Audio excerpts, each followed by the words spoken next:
Teams Talks. I'm David Powers. Thank you all for joining us this afternoon. Reminder, hopefully you've tuned in before, but a reminder, our goal in this program is to provide students with an opportunity to meet with one of our Mavs Edge partners and discuss a topic that's relevant to your internship search, career search, your journey, professional journey altogether. Today I'm with Lisa Garza, the Talent Acquisition Program Manager with BNSF Logistics. Lisa is joining us literally from the road. We were just joking about having a concert T-shirt with all the dates and stops and career fairs and stuff that she's probably going to have made up. Thank you, Lisa, Sure. for joining me to talk about what I think is an interesting topic now. I think the definition of professionalism is changing. It seems like every event I attend, there's a tweak to professionalism and the expectations and all that. So really excited to talk to you about that. Yeah, I'm so glad to be here. Thanks Right. for having me. Yeah, you're welcome. Let's get started. Like I said, I know you're out there on the road, so I appreciate it. We'll start with introductions. We like to get every Teams Talk started with kind of an elevator pitch. I think it's great for students to hear other professionals provide their pitch. If we have any students join us, we'll invite them to turn on the camera and turn on the microphone and introduce themselves as well. But my elevator pitch, how I would typically introduce myself, I'm David Powers. I'm the Assistant Director of Internships here at the UTA's Career Development Center. Being Assistant Director of Internships means I assist our employer partners with developing internship programs and then assist them with recruiting and identifying UTA talent for those roles. Lisa? Yeah, thank you. So I'm Lisa Garza, and I am the Talent Acquisition Program Manager at BNSF Logistics. So what that means is I'm basically a recruiter. I'm a talent partner to some of our departments here within the organization, but then I also kind of lead our college recruiting and our internship program as well. So I manage the whole internship program in the summer from beginning to end, and that includes the recruiting, and that includes these kinds of talks as well, reaching out and kind of building relationships with people like David and his counterparts at other schools. And then I also lead our employment branding, and I'm so happy to be here. Thanks. Yeah, and before we got started, thanks again, Lisa. Before we got started, we were talking about being on the circuit and the life of a recruiter, and I hope that we get to some questions and some discussion around that, because I think it's really valuable for students to understand, and when they're trying to develop their pitch and make the most of their time that they have in front of you at a career fair, to know what your day's been like, right? Or what your week's been like, or how many students you were meeting and that sort of thing. Do you have any idea, just off the top of your head, I know this isn't something we planned for, but how many career fairs or events you might have attended or be attending within the last week or month or few months? Well, sure. I can tell you very easily this week, because like you said, I'm on the road. So I'm coming to you from my hotel room in, just outside of Akron, Ohio, because I have an event tomorrow. So I went to a career fair on Tuesday at, Kennesaw State in Georgia. And then I went to another career event yesterday at Georgia State in Atlanta. Have this one, and then I'll have another career event at Kent State in Ohio. So that's just this week. And so just the 2 events already this week, at least a couple hundred students I've spoken to in person. And then let's see, a couple of other in-person events. I went to the University of Arkansas last month, couple hundred students there. So it's just been kind of off and on, and then a couple virtual things as well. And then we still have, for the next probably 3 weeks, 2 to 3 weeks, I would say I have maybe 2 to 3 events a week. Wow. Yeah.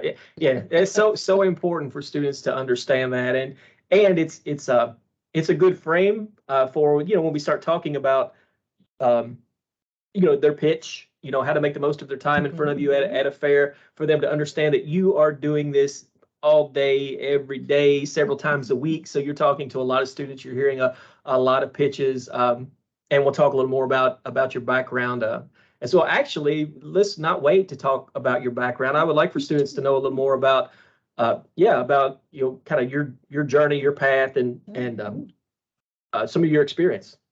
Yeah, I'm happy to share that. And I'll give you just a brief summary here. And then if anybody has questions, I'm happy to dig in some more.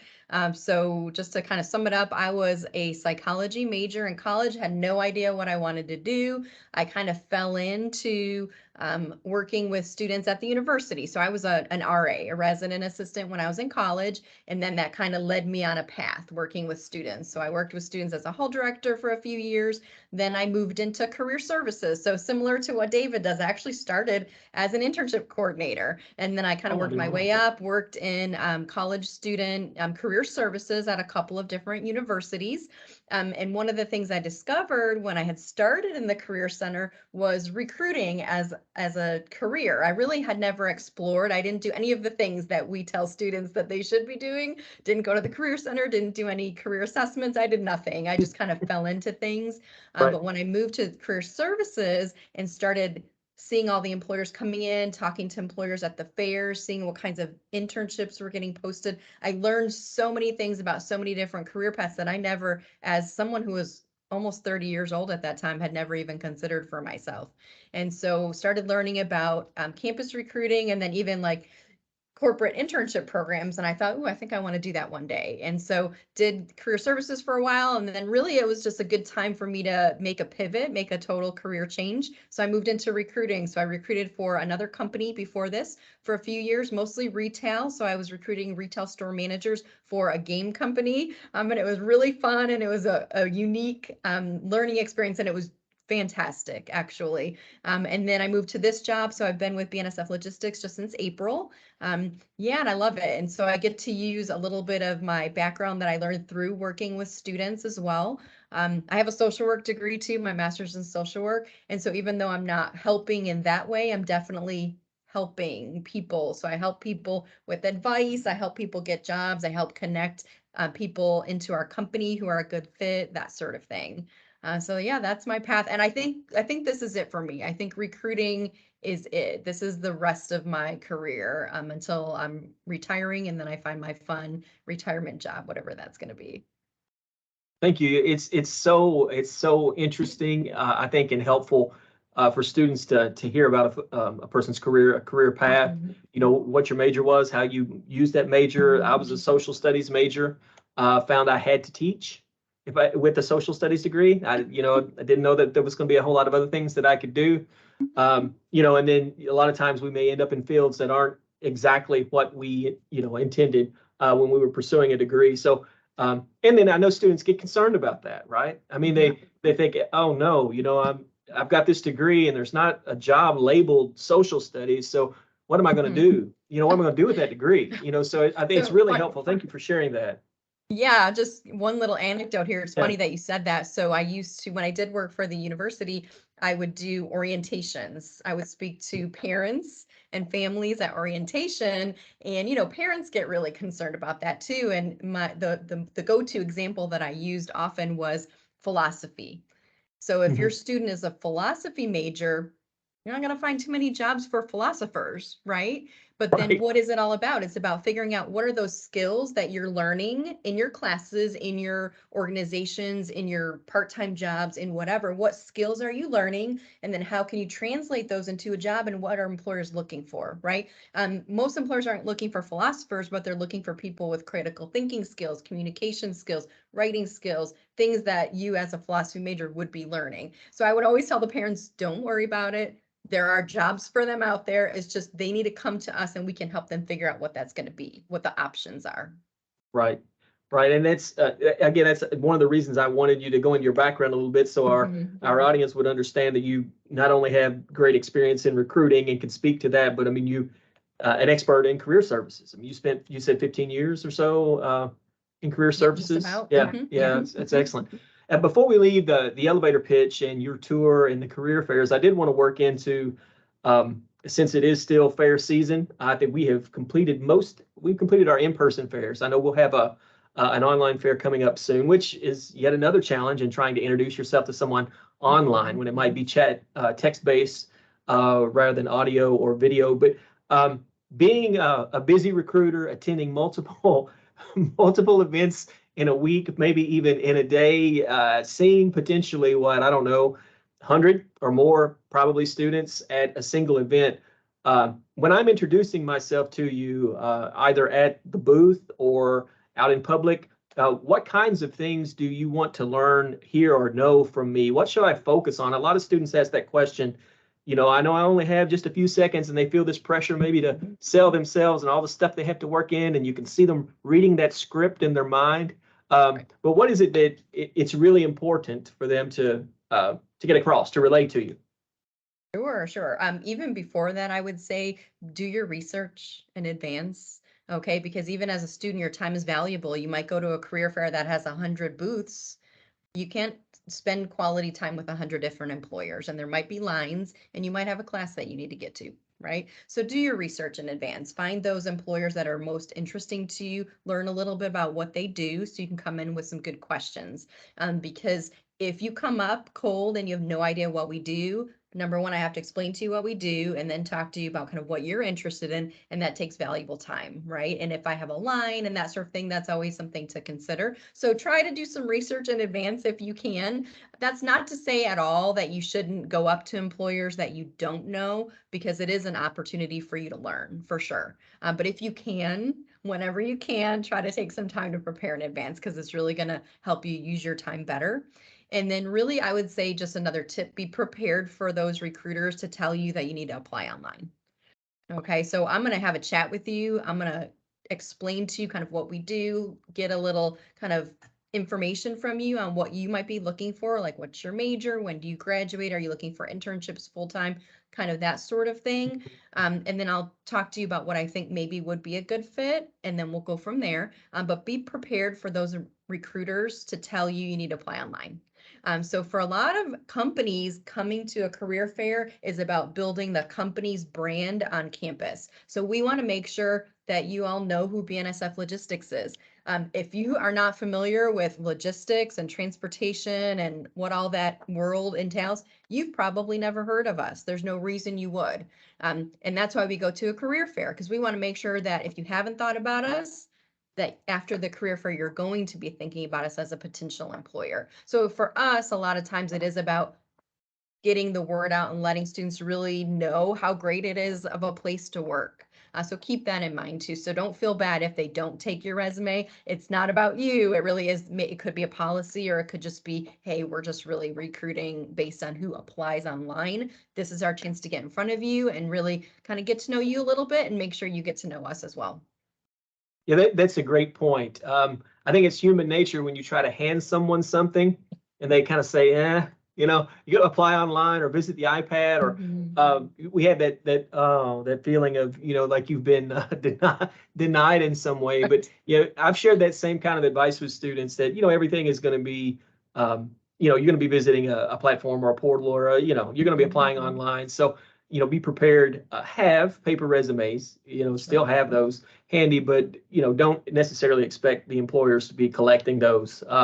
And these days, I mean, let's be honest, most folks are reviewing things through electronic platforms anyway. They're going to want to see things electronically. And so I know you mentioned obviously name, major, time to graduation, what the student's looking for, an educated question, having done some research about the position or the company.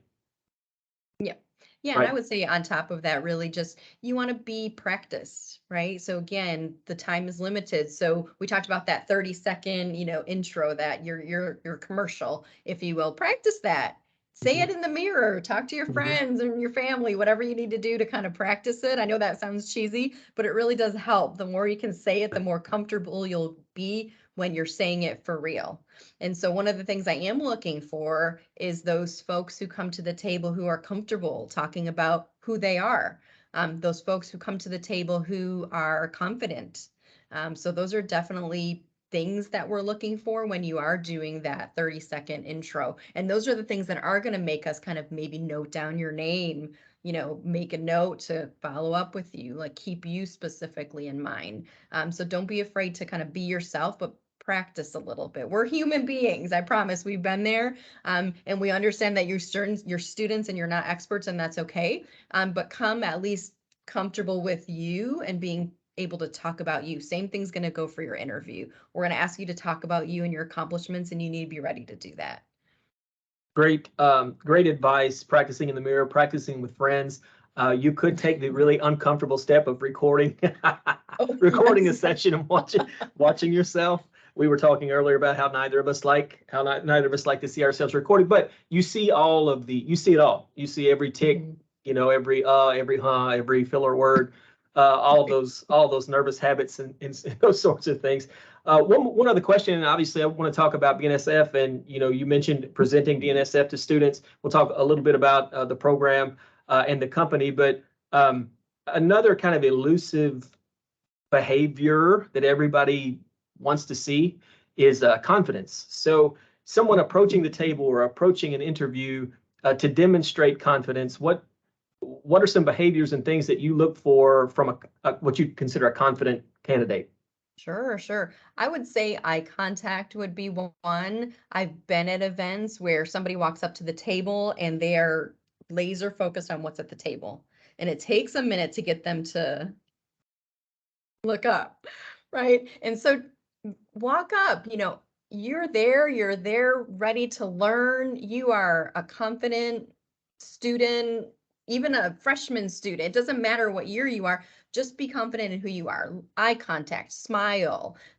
If the recruiter reaches out to shake your hand, be ready to do that, or put your hand out to shake. Somebody asked me that at one of the events this week, like, are people still shaking hands? Is that still a thing? Right. And I think it depends on the person. So either, you can shake hands, or you can be like, hey, fist bump. I've seen a couple of different things. Just be ready to do something, right? But I think that eye contact, smiling, a relaxed posture, try not to fiddle with things or fidget too much. Mm-hmm. I would think those are the immediate things that come to mind. Right. Thank you. And yeah, we obviously, before we get into talking about professionalism and what it means to be professional, confidence and body language obviously is a big part of all of that, and we'll get to some of that. But I wanted to give you an opportunity first to talk about BNSF for students who aren't familiar. I know you have a lot of opportunities. We're very proud and excited to have you as a Mavs Edge partner. And thank you for offering opportunities to UTA students. But I'd like to just turn it over to you if you'd like to talk a little about current positions or the company. Sure. Yeah, awesome. Thank you. So just in a nutshell, I would encourage you to go to our website and learn more, but we are a third-party logistics provider. You might also hear the term 3PL. And basically what that means is we act as kind of a liaison, a middleman, if you will, between companies who need to ship freight from point A to point B. So those companies are our customers, and then we find out what are their needs, what do they need to ship, how much, how often, when, all of those things, and we connect them with a company that does the shipping, and those companies are called carriers, right? So we act as a go-between between our customers who need to ship and then our carriers who do the shipping.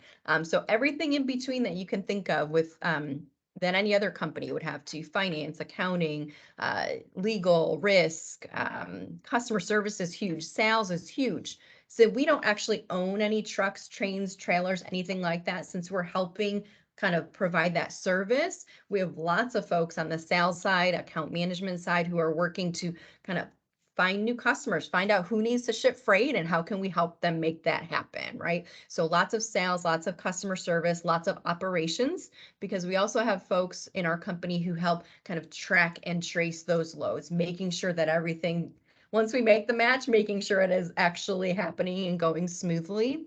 And then of course, HR, talent acquisition, leadership, all of that. So anything that you would think of when you think of a big company: marketing, customer experience. Am I missing anything? I have a note here: IT, a little bit of IT, of course, technology. We even have a whole what is it called? Like a website, like an app that we created in-house to use with some of our kind of needs within kind of operations and all of that. So definitely all of that engineering as well, which you wouldn't think of engineering for us. The way that fits in is we do project work too. So we have customers who have more than just like a truck of things to ship. Maybe they have something that needs a special kind of trailer, a special kind of train car. Think like big wind turbines, and think how big those blades are. There's a special kind of rail car, special kind of attachments. There's special kind of routes that you need to use when you're transporting them from point A to point B. And we can help with that whole process, including engineering the actual fixture on the train car. So we have project work that handles all of that. So just a nutshell, what we do. And there's some other things too that you can find on our website if you go. And then really what I'm mostly working on right now is internships. So we have a summer internship program. So we're looking at internships for summer 2023. Our internship is a full-time internship. It's about 10 weeks long. It starts in June. It goes through August. There are many locations. So our main company headquarters is in the Dallas area, Capel, not too far from campus actually. And then we have a large location in Springdale, Arkansas, and then we have numerous locations elsewhere. It just kind of depends on what you want to do and where you want to be. So if you look online for our internship postings, there's about 15 of them posted right now. Most of them will tell you once you look at them where they're located. So you'll kind of get an idea of the differences there. And I think there's two, and you can correct me if I'm wrong, I think there's two that are fully remote. Okay, so you can look those up. So if you are looking for something remote, maybe you're going home for the summer and you don't live near one of our locations. Pardon me, I think those are in our sales areas, but we can check on that. Let's see, I'm trying to think what else. So our internship program, so you'll do full-time work with your department. You'll also have a project that they'll assign you to. It'll be a real life need, something that a problem they're trying to solve, something that they really haven't had the bandwidth to explore, maybe something new that they're wanting to look at. But you'll work on a project that whole time, an individual project. You'll also work on a group project with other interns that'll benefit kind of the company as a whole. And then at the end of the summer, you present both your individual and your group project to company leadership. And so we had our CEO and some of our executive team members in the room last year, as well as department directors, really listening. And honestly, I was amazed to hear, number one, the presentations, the student work was fantastic, but also the execs were really invested in how can we implement this project immediately. Like those students were really working on real life needs that things where we wanted to solve that problem right away. So it's real stuff that you're going to be doing. So it's paid competitively. Let's see, what else? Onboarding and offboarding is you'll get to meet lots of people within the company. We do lots of training to kind of give you like a crash course in what logistics is, logistics, supply chain, a little bit of kind of what all of that is. We do professional development throughout. You'll have lunch and learns, opportunity to meet different people through the company. Last year, we even did like a little book club, and we'll do something like that as well. I'm looking at my notes here. I just want to make sure I'm not missing anything. Even some social things. So during the onboarding and offboarding, and then we did a virtual social event as well. So we're looking to bring on about 16 interns next summer. Yeah, and so one other thing, I'll just say this before I forget, I'll probably say it again at the end too. We are getting ready to start screening applications. So I would say if you are interested in applying for an internship with us, do it ASAP, like this week or this weekend, because it's our goal to start screening. That'll be phone interviews with recruiters like me and a couple of my colleagues. So we're going to do those here in the next couple weeks. We'll do interviews with hiring managers shortly after that. And it's our goal to get an internship offer out to everybody before you leave for the holidays. So you'll know before you leave for the holidays if you have a summer internship with us. So I would just say apply ASAP. Super, thank you. Thank you. And thank you for, hit those, so many, the things I'm always preaching to our partners, our employer partners, our edge partners is the developmental piece. That being what differentiates the internship from, a full-time or part-time role. And it's just so great to hear that there's going to be opportunities to network, engage in group work, real world projects, exposure to executive level professionals. I mean, that's outstanding. Yeah, thank you. Thank you for the summary. And I wanted to direct folks, I don't think I have done this yet. Check out the chat. The chat section, we have a link to Handshake account, BNSF Logistics, a LinkedIn, I believe, the website as well is all there. And you will see those positions arriving in your inbox. If you signed up for our weekly internship email, there will be a list of those positions highlighted. So we've made it easy for you to find find those. Excellent. Excited, as I said, excited to talk to you about professionalism and what it means to be professional. That feels kind of like a vague sort of a topic, but I think it's one that well, we all struggle with at different times, right? I mean, as young professionals seeking a position, you want to put your best foot forward and appear to be professional, right?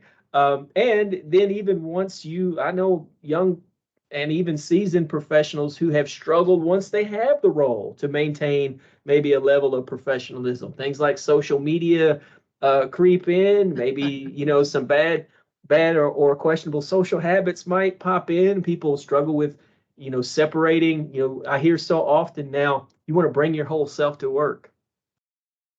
And that's always something that I always want to talk a little bit about that. What's that mean? Does that mean you don't want to separate your personal life from your work life? Do you put those together? Do you, so I think there's a lot of challenges in becoming a professional and defining what it means to be a professional. So I just wanted to start off by asking you, what are your general thoughts about, what it means to be professional, or changes maybe you've seen, especially having a background in teaching, some of these behaviors, changes you've seen in professionalism over the years or with current generations, any of that, anywhere you'd like to start? Oof, there's so many things. Oh, so many things. I think you're right. When you say professionalism, it's such a broad topic, right? And there's so many ways you can approach it. I think some considerations that I've seen over the years, we'll say, like communication. Let's start with communication in general. I think that's always a big one, right? Because you're wanting to communicate professionally in the workplace. What does that mean, though? Right. What I've noticed a change in is phone etiquette is gone. Right. Okay. So it used to be where lots of people talked on the phone. Now everybody texts, right? Right. How often do you even talk to I your can't friend tell on the you. phone? It's a good question. I can't tell you the last time I took an actual call in this office. Right. Everything is either a text, an email, or a Zoom call. Right. So Or like a message, interesting. instant message, Right. something one of Right. those messaging. So think about for me as a recruiter, one of the first steps in the recruiting process is a phone call. I'm going to call you. And so I think just and I'll just focus on kind of professionalism in the job search, right? That's one thing I can talk about real easily is think about your voicemail.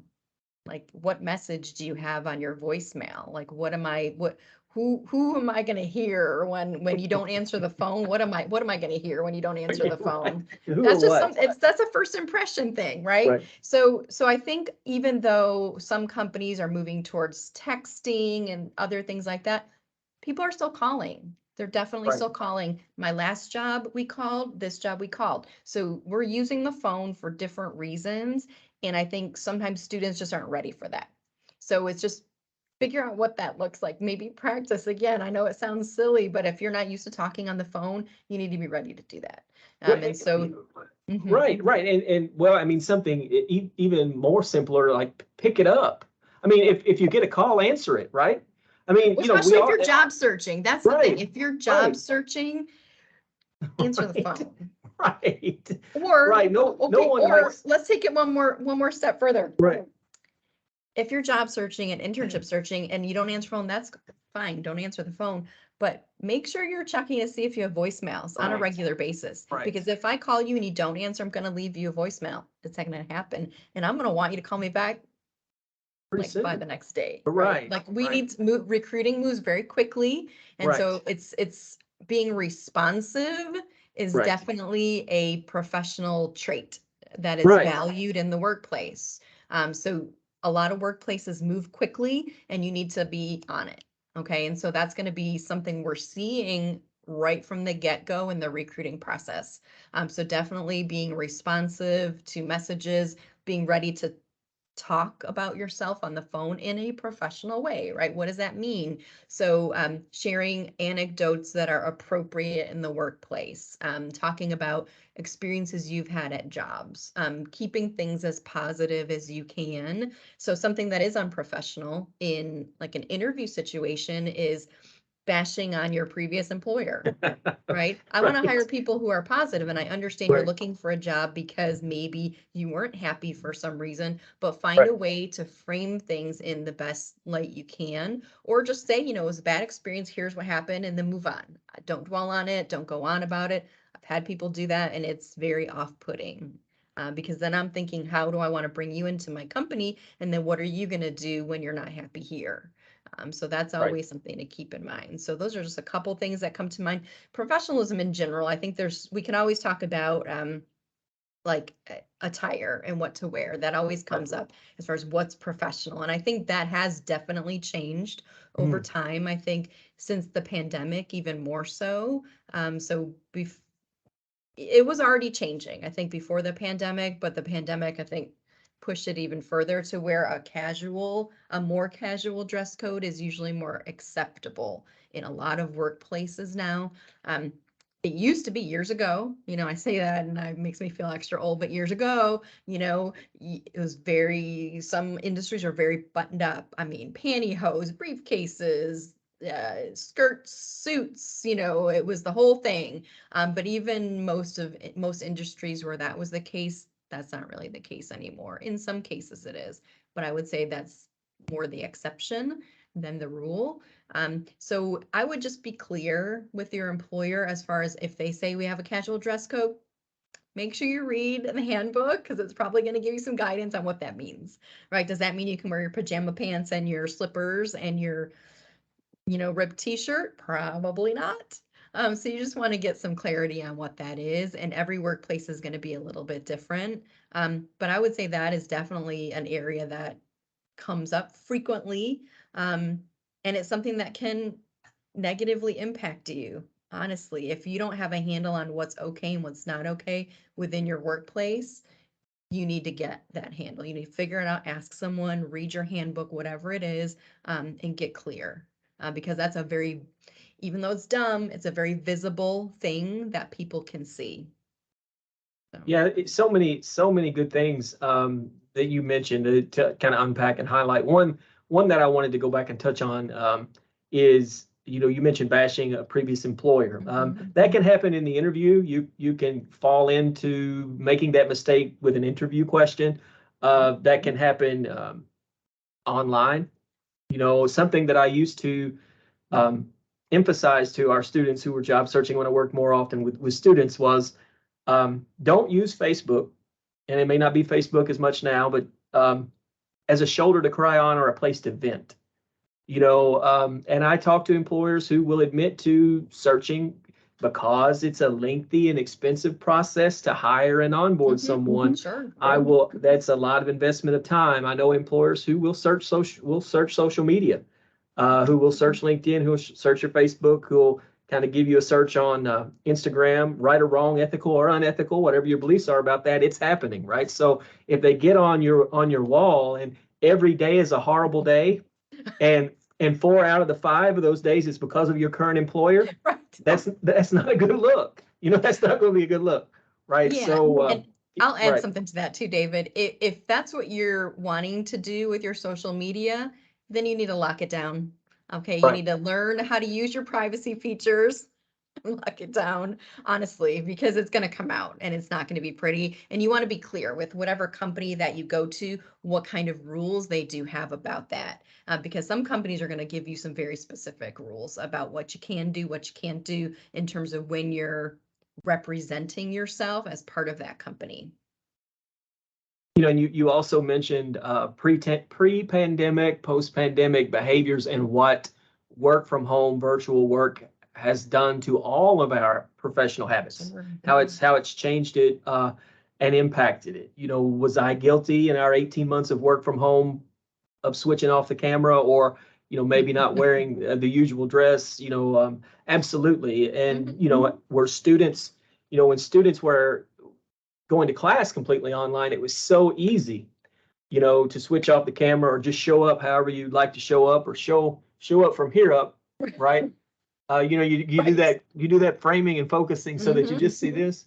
And I think we've gotten a little rusty, and maybe lazy is a strong word, but maybe a little lazy in some of those professional behaviors. And we think now that is acceptable. But I think, students are going to find when they meet with employers and they're having in-person interviews and they're doing online interviews, the expectation is something different than maybe what they've been used to, right? Yeah, and as far as the whole virtual recruiting thing is newish. I mean, companies have been doing it to some extent, and in fact, my last company was doing it even before the pandemic, because as a recruiter, I was recruiting for all of North America. And we did video interviews. So we did a series of 3 video interviews. So I was always on camera. And then even after the pandemic, everybody started doing it, right? And so I think that's huge. So you see, I have a background here. I'm in a hotel room, right? And so if I didn't have this background up, you're saying a bed and whatever else is in the hotel room, nobody wants to see that, right? So think about your background. That was a huge thing that I would, talk about, especially in my last job, because it is, it's a hard thing as a recruiter to unsee. Right. So if you have your dirty kitchen in your background, if you have your unmade bed, if you have your whatever you have, I mean, it would just be mindful of what you have in your background. Whether it should or it shouldn't, it says something about you. So I would just be mindful of that. And then when it comes to actually being on the job and being professional on the job, again, I can't emphasize enough being really clear on what the expectations are and what the culture is like within your workplace. In some companies, they're going to want everybody camera on. Like we're going to allow you to work remotely or hybrid, but when we're meeting face to face, right? I'm not going to meet to like your picture, your thumbnail picture or whatever. Some companies are going to be more lax with that.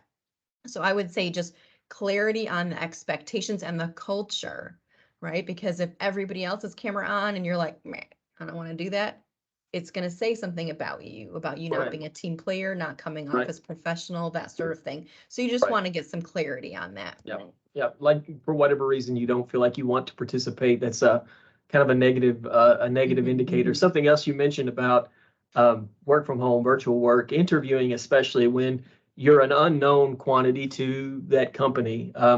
You may love your dog and your cat, but not everyone may love your dog and your cat as much as you do. So they may not necessarily want to see it or hear it or have it disrupt things. I think we there's been this assumption that whatever's going on in the background is okay because that's the world, that we're living in now. But I would encourage you, if you're job searching and you're trying to make a first impression, they want to know that you've thought about those things. You've thought about lighting, you've thought about sound, you're putting your best foot forward, you've thought about framing and all of those kinds of things, right? They're deciding what kind of decision maker you are. And if you've decided to interview with your cat, I don't know, that might be entertaining. That might be entertaining. Yeah. I appreciate Dr. what Evil, you said. Or something. That's what I thought of. I don't know if they're going to know what that is. I bet you they won't get that reference. But what you said was exactly right, David. It's the decision making, right? So it's, what were you thinking when you prepared for this interview, or did you not at all? Right. So yeah, just always be thinking about what's that going to look like to a potential. And that's a whole separate like workshop, and we don't have time for that today. Is your question, David, about like bringing your whole self to work? Yes. There are some limits to that, what that is. Let's talk about that a little though, because one of the questions that I wanted to cover is, do I have to be, this is, again, I'm thinking of this more in the mind frame of a young professional. Sure. Because you're trying to sort some of those hard questions out. How much social life do I bring to work? How much work do I involve in social life? Should I go out after work with work folks all the time? And things get really tricky. So one of the questions I did have, do I have to be switched on and professional 24/7? Where does professionalism end if it does? How does that differ, some by industry? But yeah, I would love for you to speak to, how much of yourself do you bring to work and what does that mean to you? Yeah. So many things there, Dave. I mean, really, Right. let me answer the question real quick about when do you not have to be professional? When does that line end?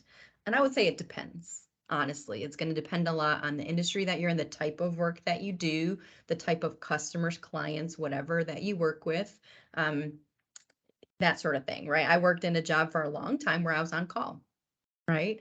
And so when that's the case, you never turn that off. When you get that call and you're on with someone, you're meeting with someone, it could be 2 in the morning. It doesn't matter what it is, but you're on and ready to be professional and do your job at the same level you would if it was 2 p.m. Right. So I think it just depends on the work that you do.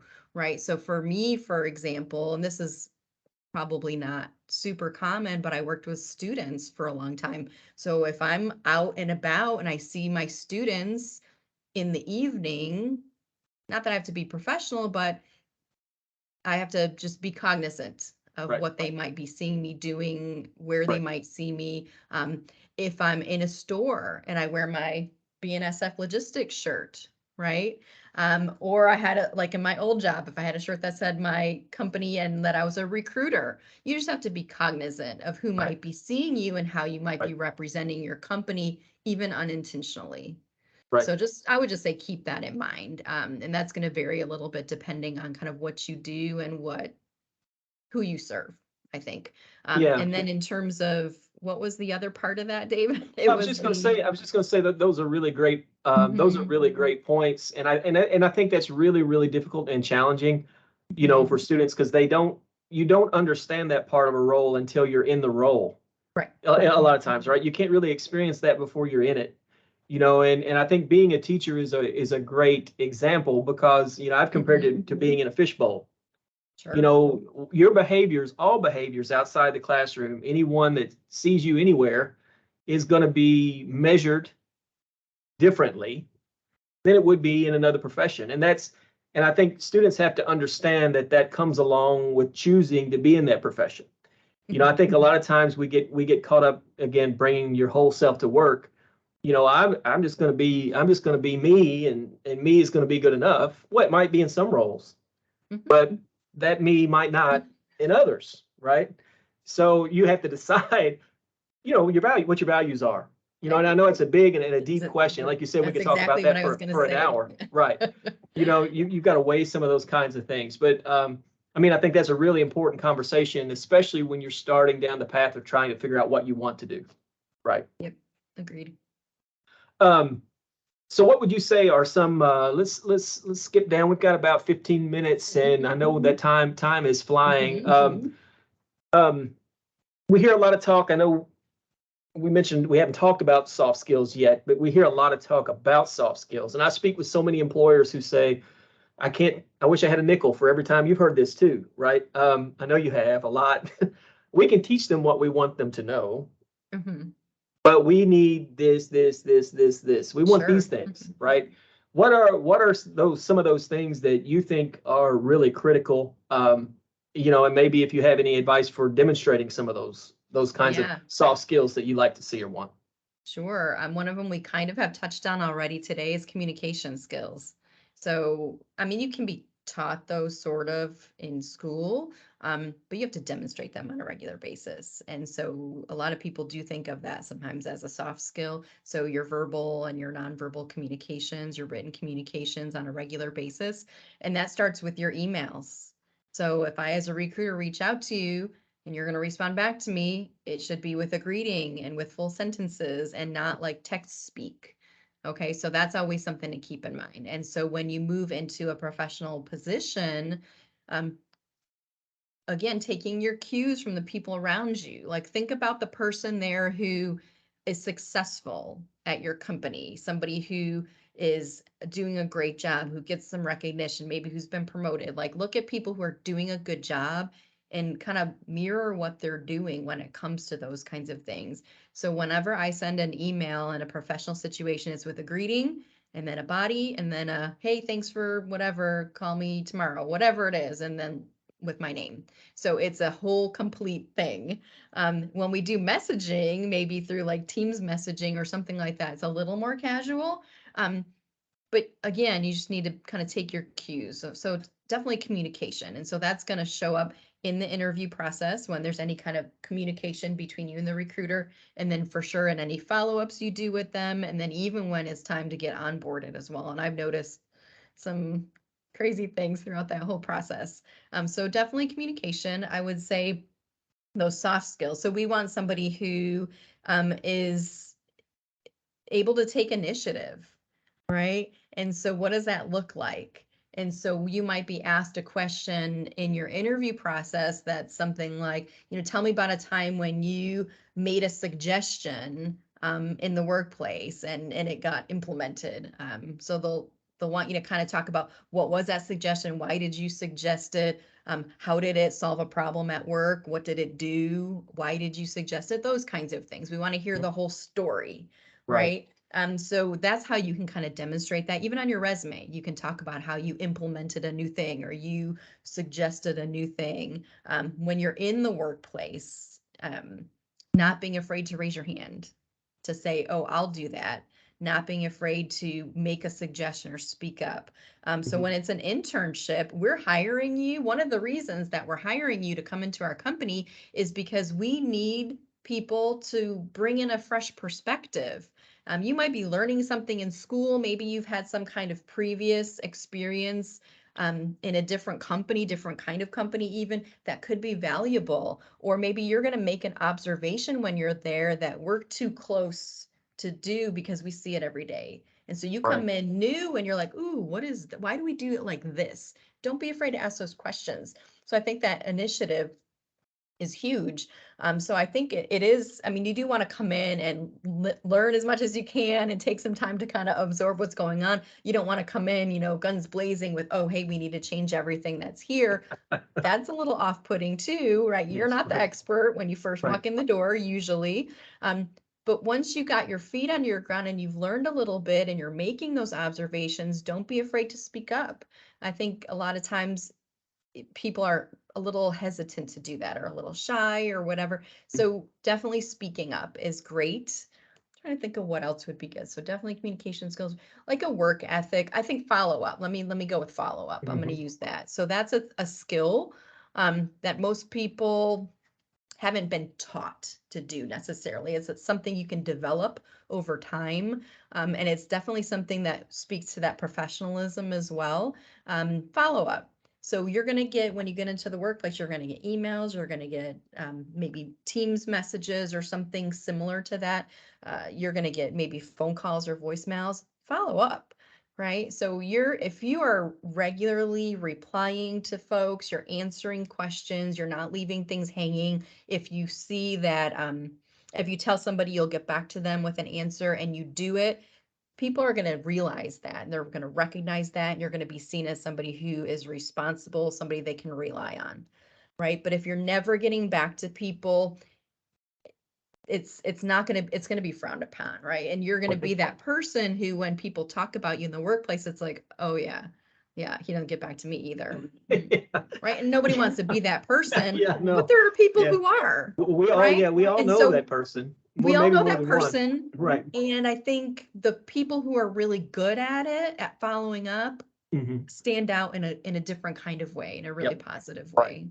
Right. Yeah, and I wanted to add, yes, that last bit, you can really set yourself apart these days by it being immediate, being as responsive as possible, right? We set a respond within 24 hours, to all emails, if that's possible, because I think we have become so relaxed, although we expect instant messages because we're all texting each other and we expect an immediate reply. And maybe it's because we're all getting so many messages. It is rarer these days, I think, that you find someone who follows up in a timely manner, that gets back to you soon. And when you do respond immediately or very soon, it shows enthusiasm, it shows more interest, it shows you're on top of things, for lack of Yes, a better way to put it, all right? of You're those reading your things. email, right? Yes. So that's a really, really good point. And I think that also can demonstrate how good you might be at, customer service. Yes. I think that's another area where we're lacking, and a student can really set themselves apart by being really strong in anticipating need and being great at customer service. And it's just, since you said customer service, it's those internal customers as well. Right. So you might Right. not be in a customer facing job, but you Right. have colleagues, you have coworkers, you have other people, you have somebody that you're interacting with. And it's just as important, in my opinion, it is just as important to be as responsive to their questions and needs as it would be to an external customer. That just makes, it really makes everything within the workplace so much smoother, and it makes it just honestly a better, like more pleasant place to be if everybody's on it, everybody's doing that, like what's expected of them and in a timely manner. What are your thoughts about something that I'm hearing more often, which as I get older, I'm wondering if some of these things are generational. It's just some different ways of looking at things. I hear a lot about work-life balance. And there seems to be this divide or a lot of discussion around the way we were brought up, with the way I kind of operate, and it's what I've internalized is be early, stay late if you can. Be early, stay late. And I've been fortunate that I've always been passionate about the work that I do, so it's not hard for me to be early and stay late. But there's a lot of, with, focus on work-life balance and remote work and that sort of thing. I'd say the thinking around some of that, I hear a lot of pushback right now to that sort of, well, I just call it being dedicated to a role. Sure. Do you have any thoughts about seeing that change, what your thoughts are about work-life balance, what kind of impression you think that makes or doesn't make? Is that important? Does it matter? Sure. Again, I think that's going to be, some of that's going to depend on the culture of your organization. So this is from Lisa's perspective, right? Right. I just want to be really clear. So I think for a long time have understood, for me, a value of mine is work to live, not live to work. Right. And so I'm going to stay late only if there's something like I have a deadline or something that I need to get done. But for the most part, for me, I'm working the hours that are expected of me. And I'm not going to take a job that's expecting me to work 45, 50 hours a week. I don't want that. Right. But I know that. And I'm going to ask lots of questions in my interview process to make sure that that is not what's expected of me. So for me personally, that is a value of mine. Work-life balance has always been huge. My family is really important to me, and my leisure time is really important to me. And so for me, I would never take a job where there was an expectation like that. Right. So I think it speaks to like your personal values and what's important to you. Also for me, efficiency is huge. Like it's very important to me. And so if I can get all my work done in a shorter amount of time, I'm going to do it. And if my employer is okay with that and okay with me kind of cutting out early, that's what I'm going to do. And I have regularly felt that way. I haven't always been in a position work-wise where I could operate in that way because I worked for the state for a long time and hours are tracked quite differently. But in the corporate environment, sometimes it is a little more flexible. Okay, so you just have to be clear on what the expectation is and the culture is within your particular company and organization. And you can ask lots of questions on the way in. Right. So for me personally, my personal philosophy, if you're getting all of your work done and you're meeting all those expectations and you happen to cut out at 3 because you have an errand to run that day, I'm okay with that. So I think again, it's going to depend on the culture of your organization. It's going to depend on the philosophy probably of your manager, and on kind of any rules and regulations within your workplace.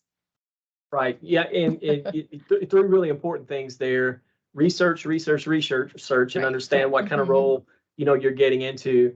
Again, clarify your values as we talked about, throughout the discussion. Keep in mind that as your life changes, sometimes your values or the priorities of your values change also, right? So, Definitely. where you might be the guy who comes in and stays all day and stays all night in the beginning as a young professional with a lot of energy and very little obligations outside of work, that could change, right? So you want to be in a position where you can change with that, if possible. So yeah, really, really good points. Let me take a glance at the time. We got about 5 minutes Sure. remaining. I do want to ask you the 5 burning questions. You gave us a little summary and walk through, your career path, but I always have a lot of fun with these last 5. So Sure. what was your first job and or dream job? Yeah, I'll go with first job because I honestly don't know what my dream job is. I dream about what my retirement job will be, and I don't know what that is yet. When I figure it out, I'll let you know. My first job, well, unofficially, I was a bowling tournament scorekeeper. It was a long time ago, and it was on paper, and I'm really old. But officially, I worked at McDonald's. So I got a job at McDonald's when I was 15, starting when I was 15. And I actually worked there for 4.5 years, and it was fantastic. So I highly recommend that if you've never worked in a service profession, that you do it because you learn so much about working with people and pressure and working with difficult customers and all of that. I loved it.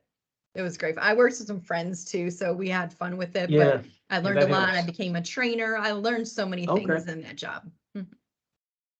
Who or what's been most instrumental in your career development, would you say? Who or what? Ooh, see, I know you sent me these questions and I've been mulling that one over a little bit. So many who's. Well, and I think this goes to the kind of the next question. What has been most instrumental? Helpful in clarifying things. Say that again. Or even just helpful in helping you clarify things. Honestly, I would say, and this is me specifically, but like getting a job in career services, I would say for me, because I was in residential life for a long time, working with students who lived on campus, and I loved that. But I got to a point where I was like, I don't think I want to do that. I don't want to be a director of housing. I don't want to have that kind of responsibility. I don't want to be on call all the time. Like those values, right? I started making some decisions.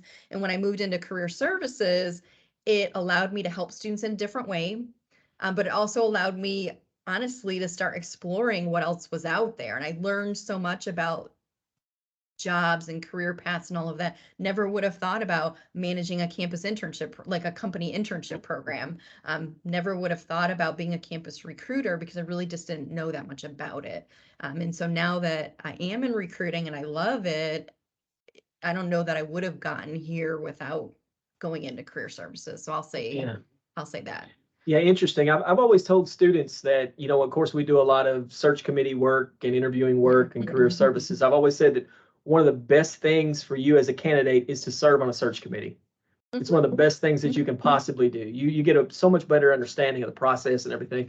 I know we've got about 2 minutes. I want to make sure that it doesn't cut us off automatically. We have one of those kinds of Teams things. I hope not. If we drop, sorry, look at the comments for all of the resources and connections and website and all that sort of thing. Role models or mentors, who's really impacted you? David, there's been so many. So I've been really lucky to have some very good like supervisors that I would consider kind of my role models and mentors. I don't want to, name names because I'm sure I would leave somebody out. But even I think it's really important, and it has been for me to learn from the good ones and learn from the not so good ones too. So I was a manager and a supervisor for many, many years, and I learned, what I thought was good and what I thought wasn't so good. And hopefully I did more of the good and less of the bad, but nobody's perfect. I would say, and my last supervisor at my last job was fantastic, and he really helped me learn kind of what it meant to be a recruiter. So even though I did things that were recruiting adjacent, if you will, I hadn't been a recruiter, so he really helped me. And he's extremely observant, and he's I think he has exceptional interviewing skills. So he really helped me kind of hone that a little bit. And so I still have his voice in my head a little bit when I do interviewing today. So I would say that's definitely someone who has influenced me as a recruiter. What would you say was your greatest failure, and what did you learn from it? So many things. There's so many failures. failures all the time. And I thought about this, and I'm gonna give you kind of like a generic answer, I think. So when I think back, I took a job that I shouldn't have taken. And so I'm going to leave that kind of vague, but I took a job, and this is not my current, just to be very clear. But I took a job that I shouldn't have taken because it was a point in my life where I should have made a pivot and I didn't.